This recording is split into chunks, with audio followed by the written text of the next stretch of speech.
இந்த வீடியோவில் நம்ம எதை பற்றி பார்க்க போகிறோம்னா பப்ளிக் ப்ராசிக்யூட்டர்னா யாருன்னு பார்க்க போகிறோம்.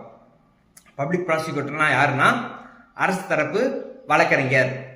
பொதுவாக அரசு தரப்பு வழக்கறிஞர் வந்து ஹைகோர்ட்டில் ஒருத்தவங்களும் எல்லா டிஸ்ட்ரிக்ட் கோர்ட்லேயும் ஒருத்தவங்களும் அரசுக்கு தேவைப்பட்டால் அடிஷ்னலாக அட்டார்னி ஜெனரல்ஸும் அடிஷ்னல் பப்ளிக் ப்ராசிக்யூட்டரையும் நியமிச்சுக்கலாம். நியமனம் செய்கிறப்ப அங்கே இருக்கிற ஜட்ஜோட ஒப்பீனியனை கேட்கணுன்ட்டு ரூல்ஸ் இருக்குது. டியூட்டிஸ் ஆஃப் பப்ளிக் ப்ராசிக்யூட்டர் பற்றி பார்க்க போகிறோம். பொதுவாக பப்ளிக் ப்ராசிக்யூட்டர் அரசு தரப்பு வழக்கறிஞராக இருப்பாங்க. அரசு சார்பில் கோர்ட்டில் ஆஜராவாங்க. இவங்களோட மெயின் டியூட்டிஸ் என்னன்னா, பாதிக்கப்படுறவங்களுக்கு போலீஸை வச்சு ஒழுங்காக இன்வெஸ்டிகேஷன் முடித்து அவங்களுக்கான நியாயத்தை பெற்றுத்தருவது தான் பப்ளிக் ப்ராசிக்யூட்டரோட டியூட்டிஸாக இருக்குது.